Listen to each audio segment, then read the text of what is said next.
Welcome to this video. So guys, Maharashtra law CET 5 years का exam जो है इसका फर्स्ट स्लॉट हो चुका है। फर्स्ट स्लॉट का टाइमिंग जो है ये 9 o'clock से लेके 11 o'clock तक का था। अब स्टूडेंट्स की तरफ से हमें बहुत सारे रिव्यूज मिल रहे हैं अबाउट द पेपर कि पेपर कैसा था, किस तरीके से क्वेश्चंस जो है पूछे गए थे। तो चलिए सेक्शन वाइज डिस्कस करते हैं। अब ये सेकेंड स्लॉट के स्टूडेंट्स के लिए थोड़ा सा हेल्पफुल हो सकता है। हाँ, बट हम सिमिलर क्वेश्चंस जो है एक्सपेक्ट कर सकते हैं, सेम क्वेश्चंस हम एक्सपेक्ट नहीं कर सकते है। बिकॉज ये क्वेश्चंस जो है हमें 3 इयर्स में भी देखने को मिला था कि हर एक स्लॉट में जो क्वेश्चंस थे ये अलग पूछे गए थे। तो चलिए एक बारी देख लेते हैं कि स्लॉट 1 में जो है जो पेपर था गाइस, उसका ओवरऑल डिफिकल्टी लेवल इजी से मॉडरेट के बीच में था। एंड अगर हम देखें तो पेपर जो है अगर पढ़ाई किया हुआ है किसी स्टूडेंट ने अच्छे से, तो उसके लिए पेपर इजी गया है। कुछ कुछ क्वेश्चंस हालांकि मॉडरेट लेवल के थे, काफी अनएक्सपेक्टेड चीजें भी पूछी गई है पेपर में, और कुछ सरप्राइजेस भी देखने को मिले हैं स्टूडेंट्स को पेपर में। तो चलिए सेक्शन वाइज समझते हैं कि पेपर कैसे पूछा गया था। तो गाइस, सबसे पहले लॉजिकल रीजनिंग। यहाँ पे कुछ क्वेश्चंस जो है ट्रिकी क्वेश्चंस पूछे गए थे। 7 से 8 क्वेश्चंस जो है थोड़े से ट्रिकी थे। लॉजिक बेस्ड क्वेश्चंस जो है गाइस यहाँ पे एग्जाम में पूछे गए हैं।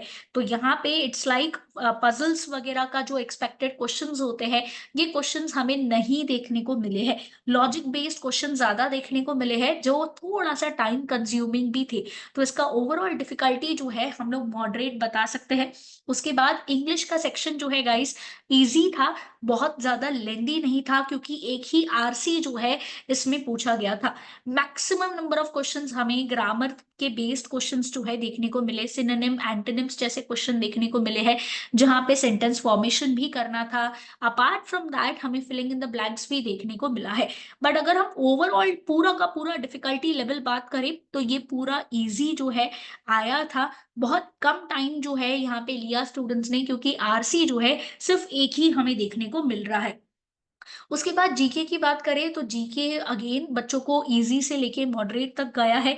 जीके में इस बार जो है कुछ सरप्राइजेस देखने को मिले। सबसे पहला सरप्राइज ये देखने को मिल रहा है कि करंट अफेयर के क्वेश्चन एक या दो ही पूछे गए हैं।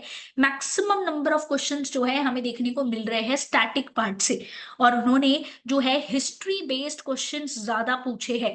जी हाँ गाइस, इस बार हिस्ट्री का वेटेज जो है अच्छा खासा शूट अप हो गया है। काफी सारे क्वेश्चंस हिस्ट्री से देखने को मिल रहे हैं। Apart from that legal GK जो है इन्होंने जीके के सेक्शन में भी पूछा है और लीगल सेक्शन में भी पूछा है। तो आईपीसी किसने ड्राफ्ट किया, फिर ई मोबाइल कौन से स्टेट में स्टार्ट हुआ। ज्योग्राफी बेस्ड क्वेश्चन देखने को मिल रहे हैं, स्टोन्स वगैरह पे, क्लाइमेट पे भी एक आध दो क्वेश्चन जो है पूछने को मिले हैं। मिसलेनियस से इंपॉर्टेंट डेज का क्वेश्चन देखने को मिल रहा है। लॉ डे कब सेलिब्रेट होता है, महाराष्ट्र डे कब सेलिब्रेट होता है, ऐसे काइंड ऑफ क्वेश्चंस जो है जीके में देखने को मिल रहे हैं। सो अगर किसी स्टूडेंट ने अच्छे से पढ़ाई करी हुई है, ये सारे टॉपिक्स को कवर किया है, तो उसके लिए ये पार्ट इजी हो जाता है। अदरवाइज मॉडरेट डिफिकल्टी लेवल जो है ये जा रहा है। Coming on to the legal section, legal section का भी ओवरऑल अगर हम देखें तो इजी से मॉडरेट के बीच में था। इस बार बड़ा सरप्राइज ये देखने को मिला कि प्रिंसिपल फैक्ट बेस्ड क्वेश्चन जो है 7 to 8 थे। अनलाइक 3 ईयर लॉ सीटी एंट्रेंस एग्जाम में जहां पे 50% ऑफ द लीगल वेटेज जो है यहाँ पे लीगल प्रिंसिपल था, वैसे हमें 5 इयर्स में देखने को नहीं मिल रहा है। यहाँ पे सिर्फ 7-8 क्वेश्चन जो है legal principle fact based question थे। बहुत ही कम क्वेश्चन जो है कंसेप्ट बेस्ड पूछे गए हैं, और लीगल जीके बहुत ज्यादा पूछा जा रहा है। केसेस के नाम जो है अब तक फिलहाल तो नहीं पूछे गए हैं, स्टूडेंट्स ने अब तक ऐसे नहीं बताया है। हाँ, but first advocate in India कौन थे, फर्स्ट फीमेल सुप्रीम कोर्ट की जज कौन थी, नेशनल लॉ डे कब सेलिब्रेट होता है, कॉन्स्टिट्यूशन को अडॉप्ट कब किया गया, ऐसे काइंड ऑफ क्वेश्चंस जो है हमें लीगल में देखने को मिल रहे हैं। तो लीगल में कंसेप्चुअल बेस्ड क्वेश्चंस कम थे, और जो कंसेप्ट के अलावा जो नॉर्मल अंडरस्टैंडिंग होता है लीगल का, जहां पे आपको एक ओवरऑल व्यू पता होना चाहिए, आईपीसी किसने ड्राफ्ट किया, ऐसे काइंड ऑफ क्वेश्चंस जो है पूछे जा रहे हैं। Next coming on towards the maths section, maths section overall जो है इसकी डिफिकल्टी बहुत ही इजी थी, बहुत ही आई वुड से कि बेसिक क्वेश्चंस पूछे गए थे, परसेंटेजेस पे कैलकुलेशन वगैरह करना था, सिंपल इंटरेस्ट निकालना था, ऐसे काइंड ऑफ क्वेश्चंस जो है पूछे गए थे। तो मैथ्स का ओवरऑल डिफिकल्टी लेवल जो है गाइस यहाँ पे वी कैन से कि इजी था। हम एक्सपेक्ट कर सकते हैं कि सेकंड स्लॉट भी कुछ इसी तरीके से होगा। सो जो स्टूडेंट्स सेकंड स्लॉट में एग्जाम देने के लिए जा रहे हैं गाइस, प्लीज मेक श्योर आप लोग बहुत ही आराम से जा रहे हो पेपर देने के लिए, कीप योर माइंड काम।